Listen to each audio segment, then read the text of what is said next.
Hello, my name is Sunny Satva. I've been vegan for 9 years and I am so excited that you are getting ready to ditch dairy if you haven't already.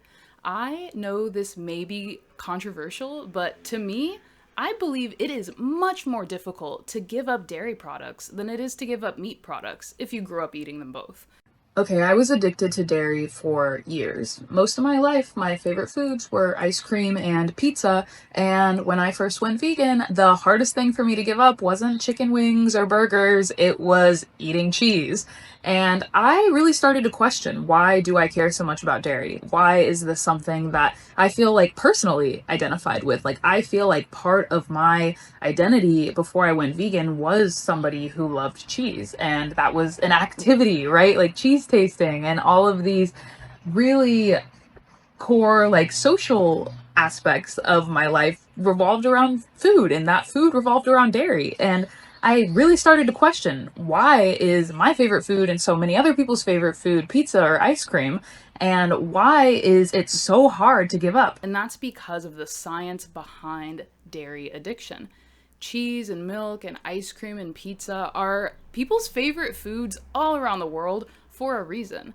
All of these dairy products contain something called casein protein, which has casomorphins in it. Casomorphins are these chemical compounds that act on our brains in a very similar manner to opioids and opioid addictions. So please be mindful as you are working to give up these dairy products that it will be difficult. I know for myself, it was incredibly challenging. Even though I went vegan 9 years ago, it was easy for me to cut out animal products once I got into the groove of things, but I unfortunately cheated on my veganism and went back to dairy quite a few times before I was able to wean off it completely. And just the fact that it was so addicting, that it was so compelling for me to keep sneaking some cheese and keep sneaking some ice cream, is what got me thinking about the addictive nature of dairy and wondering if it is actually scientifically shown to be addictive. I grew up as someone where dairy was the ultimate comfort food. Ice cream, pizza, mac and cheese, you name it, those were the foods that I went to for a sense of well-being and comfort. And that was despite all of the negative impacts that they had on my body. For years, I suffered from gastrointestinal issues. I had digestive issues, gas and bloating that were absolutely terrible. I had horrific skin problems where I was suffering from the worst acne of my life when I was eating the most dairy that I've ever eaten. And for Black and brown folks, we are actually very often lactose intolerant, yet we would suck it up, deal with the discomfort, and I thought that that's just a part of life, having this really uncomfortable digestive process. It wasn't until I went vegan and finally quit dairy that I was able to see my digestive issues were not natural and they weren't normal. They were a result of my diet and eating foods that my body did not want to take in. All of this is to say that so many times what we're eating isn't serving our bodies. And to me, it is absolutely obscene the amount of money that the US government is putting into making young people believe that they need dairy. And the government is scared right now. They've been pumping billions and billions of dollars into agriculture, specifically animal agriculture, and people aren't buying it the way that they used to. And the reason we're not buying it is because we know America has the highest rates of heart disease and diabetes, and these are oftentimes diseases that are preventable, that are caused by the way that we're eating, and people are waking up. We're able to see that these promotional efforts are just that. The United States government spends literally hundreds of millions of dollars a year on advertising agricultural products, specifically meat and dairy. So there's something called checkoff programs. These are government initiatives that are putting our taxpayer dollars into marketing the products that the government is subsidizing, which is, again, highly subsidized products include meat and dairy. These products would cost a whole lot more if our tax dollars weren't paying to lower the cost artificially. before it hits the grocery stores. And the US Department of Agriculture, just as an example, contributes over $500 million annually to meat and dairy checkoff programs. These are programs that heavily market animal products. So I'm sure if you grew up in the US and you are like paying attention to the world, like have your head out of the sand, you have heard of the Got Milk campaign. This is a campaign that I remember from my childhood when I was drinking cartons of milk and chocolate milk and strawberry milk all the time, every day, literally every day. It was a campaign that said if you wanted healthy bones, if you wanted to make sure you're getting enough calcium, you need to drink milk. And this is fundamentally not correct. When in reality, foods like almond and soy are very high in calcium, and you definitely do not need dairy products to get the required calcium to build these healthy bones. I used to tell people that I could never be vegan because of dairy. I thought I could never go without butter on my toast, or a grilled cheese sandwich, or something like pizza or ice cream on a night out. And in reality, it wasn't just the flavors that I was attached to, it was the chemical compounds that were acting on my brain. This isn't conspiracy stuff. This is in peer-reviewed studies in scientific journals that show that dairy products have casein protein, and these casomorphins bind to our brain cells in the same ways as opiates do. That means that so many of us loving cheese and loving dairy isn't natural, it's chemically enforced. It is not hard to believe that a chemically addictive substance that is very toxic for many of our bodies has been marketed to us and sold to us in the name of profit. And when I realized just how much this industry was exploiting people who were just like me, that made it so much easier for me to say I'm never gonna look back.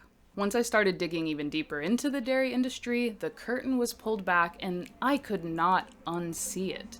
The images that we are sold as consumers are lies. The cows frolicking in green pastures, the happy farms with lots of ethical treatment. It's not true. Most dairy cows live in confinement. They deal with artificial insemination against their will. Calves are ripped away from their mothers at birth so that we, humans, can take their mother's milk away from them. And those mother cows, you can see videos of them. They cry. They are crying over and over and over at the injustices and abuse and the heartbreak of losing their children. Sadly, there's a reason that there's something called rape racks in the dairy industry. This is violence masked as comfort food and nostalgia. And I realized that I had been manipulated, and so many of us have been manipulated. We're not just manipulated by cravings, but we're manipulated by an industry that preys on our sentimentality and profits off suffering. My actual breakup with dairy didn't happen all at once, but once I had all of the pieces of the puzzle, it clicked, and I wished that I had quit sooner. You're lucky that you're ditching dairy now when there are so many delicious dairy-free alternatives. One day I saw a video on Instagram of a cow. It was a mama cow who had just given birth, and she was chasing after a truck that had taken her calf away from her. And it drove out of the compound, and the cow was crying after her baby that she had just lost.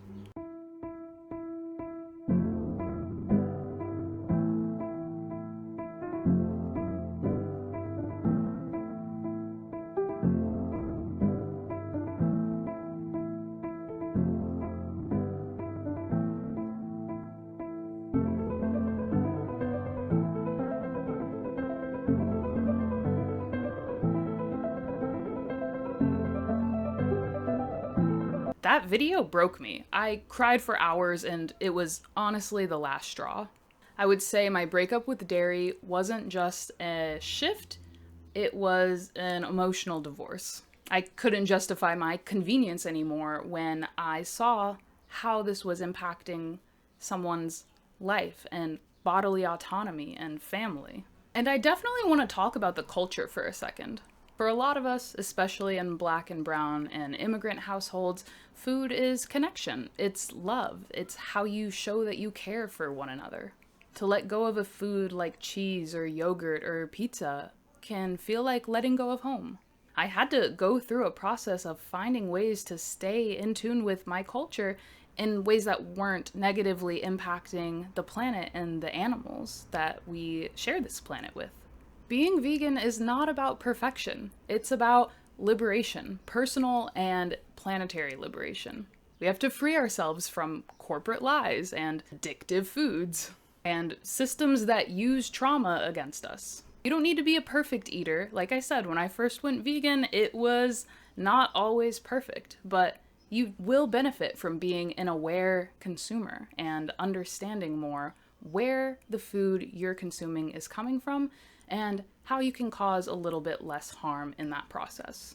So what happened when I let go of dairy? Well, my energy levels skyrocketed. My skin cleared up from my acne that I'd had for years and years.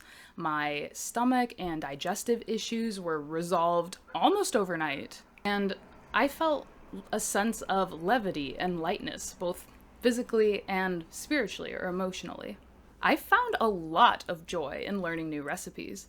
Things like cashew cheese or potato queso. Foods like coconut yogurt and oat milk lattes. And now I definitely find that I do prefer these plant-based foods. So if you're thinking about cutting dairy, or if you're in that messy middle space that I definitely spent some time in as well, I see you.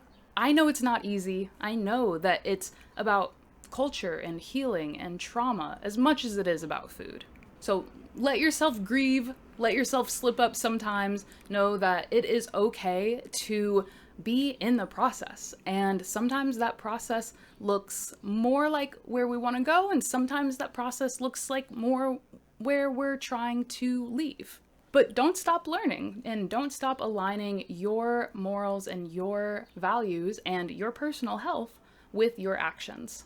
If you want to try this shift, you can reach out to me at Sunny4Earth on platforms like TikTok and Instagram, or go to my YouTube channel, Vegan Sunny, and there I share tons of plant-based tips and tricks as well as recipes that I love that I think you might love too. Thank you for watching, thank you for listening, and thank you for being willing to question what we've been taught to normalize and internalize. And I know that a lot of people struggle with over consuming dairy. I had a friend who had to quit dairy because she was an addict, and she recognized the same habitual addict type patterns and behaviors in her dairy consumption as in her other addictive traits in other parts of her life, and cutting out dairy was a way for her to ensure that she stayed clean across the board, because these triggers, these impulses, these cravings are super, super insidious. And I've gone through it. I've helped dozens of people go vegan and adopt a plant-based lifestyle. And I would love to help you as well if you are still on the journey, if you need somebody to talk to and work through a meal plan and figure out what to cook and how to make it taste good and how to reconcile some of these inner feelings and inner turmoil. I would love to help you. You can join my free community, The Plant Powered Path, or schedule a one-on-one with me, and we can dive deep into all things plant-based with a lot of love and compassion. And don't eat dairy, kids. Again, I'm Sunny. I'm so proud of you for being on this journey, and I hope I see you soon.